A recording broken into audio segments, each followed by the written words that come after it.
2025-26 AFC women's champions লিগের জন্য group draw হয়ে গেল 3 জুলাই।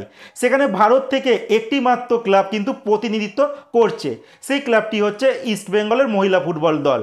তারা কাদের সঙ্গে খেলতে চলেছে আর কোন তারিখে তারা খেলবে আর সেই সমস্ত দেশের ফিফা র্যাঙ্কিং কত, সমস্ত কিছু ডিটেলসে জানাবো। তার আগে একবার বলে নেবো যে ভারত থেকে পুরুষদের কোন কোন ক্লাব কিন্তু প্রতিনিধিত্ব করছে, আর তার পাশাপাশি বলবো যে বাংলাদেশের কোন কোন দল প্রতিনিধিত্ব করছে। তো বাংলাদেশের কোনো মহিলা ফুটবল দল তারা কিন্তু এই এএফসি ওমেন্স চ্যাম্পিয়ন্স লিগে খেলছে না।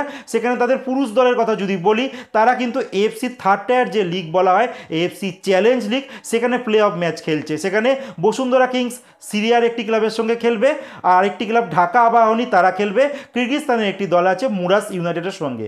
12 আগস্ট ম্যাচ হবে।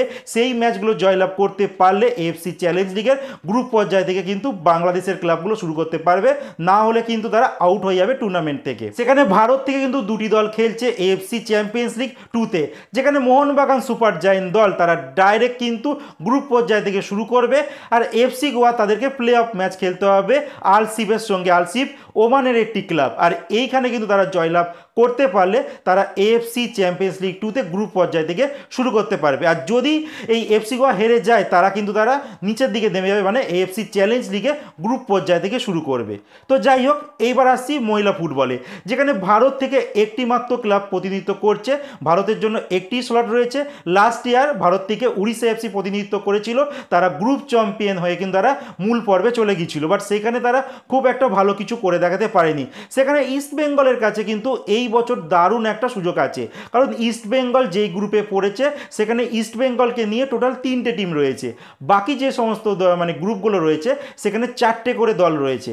আর ইস্টবেঙ্গলের গ্রুপে কারা কারা পড়েছে সেইটা একবার তোমাদের বলে দিই। তো ইস্টবেঙ্গলের গ্রুপে পড়েছে কাম্বোডিয়ার একটি ক্লাব আছে ফোনপে ক্রাউন এফসি। এই কাম্বোডিয়াতেই কিন্তু পুরো টুর্নামেন্টটা, মানে ইস্টবেঙ্গল গ্রুপের যে ম্যাচগুলো আছে এখানেই হবে। আর তাছাড়া হংকংয়ের একটি ক্লাব আছে কিচি এফসি, তারাও ইস্টবেঙ্গলের গ্রুপে পড়েছে। কিচির সঙ্গে ইস্টবেঙ্গল খেলবে 31 আগস্ট, আর 25 আগস্ট কাম্বোডিয়ার যে দল আছে ফোনপে ক্রাউন এফসির সঙ্গে ইস্টবেঙ্গল ম্যাচ খেলবে। আর যদি আমি ফিফা ওমেন্স মানে মহিলাদের যদি র্যাঙ্কিং বলি, কারণ ক্লাব পর্যায়ে কিন্তু মহিলাদের তেমন কোনো র্যাঙ্কিং এখনও অবধি নেই, বাট দেশের পর্যায়ে কিন্তু র্যাঙ্কিং আছে। সেখানে ভারতীয় মহিলা ফুটবল দলের র্যাঙ্কিং 70, আর এই কাম্বোডিয়ার র্যাঙ্কিং 117, আর হংকংয়ের আছে 80। তো এই 3টে দেশের তুলনায় কিন্তু ভারতীয় মানে মহিলা ফুটবলের র্যাঙ্কিং কিন্তু যথেষ্ট বেটার জায়গায় রয়েছে। এবার ক্লাব পর্যায়ে তো সেখানে বিদেশি খেলোয়াড়রা খেলে, সেখানে এবার কেমন খেলবে সেটা কিন্তু দেখার। আর যাই হোক, ইস্টবেঙ্গলের পুরুষ ফুটবলাররা কিন্তু এফসি পর্যায়ে ভালো পারফরমেন্স করে দেখায়। সেখানে মহিলা ফুটবলাররা কী করে সেটাই দেখা, কারণ মহিলা ফুটবলে কিন্তু ইস্টবেঙ্গলের প্রথমবার এএফসি চ্যাম্পিয়ন্স লিগ কিন্তু খেলছে। আর যেখানে বলে রাখি, এইখানে যদি ইস্টবেঙ্গল ধরে নিলাম তারা গ্রুপের চ্যাম্পিয়ন হলো, কারণ প্রত্যেকটা গ্রুপের একটি করে চ্যাম্পিয়ন দল কিন্তু মূল পর্যায়ে চলে যাবে। যখন মূল পর্যায়ে ইস্টবেঙ্গল যদি ধরে নিলাম পৌঁছে গেল, সেখানে কিন্তু শক্তিশালী দেশের ক্লাবগুলো ওয়েট করছে, যেমন চায়না, দক্ষিণ কোরিয়া, অস্ট্রেলিয়া, ভিয়েতনাম, ইরান। এই সমস্ত দেশে যে চ্যাম্পিয়ন ক্লাবগুলো যারা যোগ্যতা অর্জন করেছে, সেই সমস্ত ক্লাবগুলো কিন্তু ডাইরেক্ট মেন পর্যায় থেকে শুরু করবে।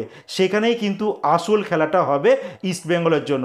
তো যাই হোক, আশা রাখবো ইস্টবেঙ্গলের মহিলা ফুটবল দল, পুরুষরা যেরকম ইতিহাস করেছে একবার এএফসি পর্যায়ে সেমিফাইনাল খেলেছে, তো আশা রাখবো যে ইস্টবেঙ্গলের মহিলা ফুটবল দলও তেমন কিছু করে দেখাতে পারবে, কারণ ইস্টবেঙ্গলের গ্রুপে যে সমস্ত দল পড়েছে তারা কিন্তু তুলনামূলকভাবে যথেষ্ট কমজোর রয়েছে। এবার দেখার পালা ইস্টবেঙ্গল কী করতে পারে। তোমাদের মতামত জানাতে একদমই ভুলো না।